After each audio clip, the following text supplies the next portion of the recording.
Un village pittoresque avec des maisons traditionnelles aux murs blancs et noirs et des fleurs de lotus qui émergent de l'eau claire. Ce superbe village d'une superficie de 123 hectares s'appelle Longxiang et est situé dans le district de Jiangning. Traversé par une belle rivière et entouré de montagnes, il fait penser au paysage de peinture chinoise ancienne. Ici, c'était auparavant un village en ruine. Grâce à l'amélioration de l'environnement, nous en avons fait le plus grand village de vacances de Nanjing. Il répond parfaitement aux attentes des touristes.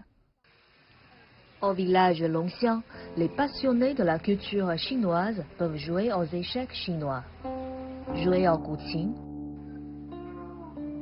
peindre sur céramique et s'attendre à la lecture. On peut aussi visiter le musée consacré aux célébrités locales. Si vous passez par ici, n'hésitez pas à prendre un moment de repos avec un verre du thé. Mais vous pouvez aussi rester plus longtemps avec votre famille et profiter de la tranquillité du village pour vous détendre.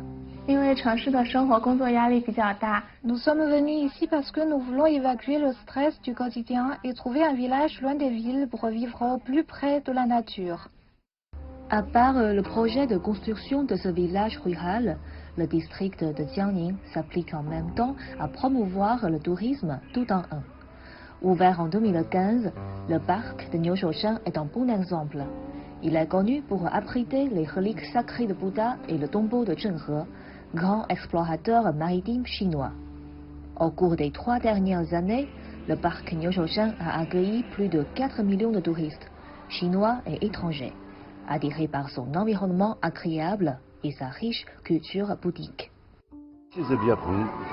Le parc est grand, propre et très calme.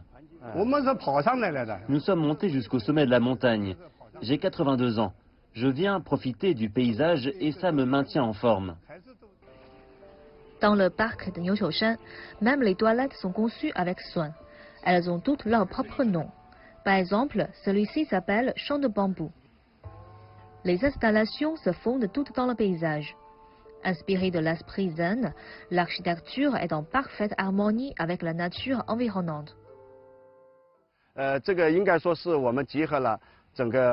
combinant à la fois la richesse de la culture bouddhique et les nouvelles technologies de l'architecture moderne, le parc culturel de Niushouchan constitue une zone touristique où cohabitent loisirs, histoire et culture. Il y a actuellement 11 sites touristiques de niveau national à Jiangning, où le tourisme est devenu un pilier du développement économique du district. Cette année, près de 40 millions de touristes devraient se rendre dans cette belle région chinoise, à la recherche d'un tourisme de meilleure qualité.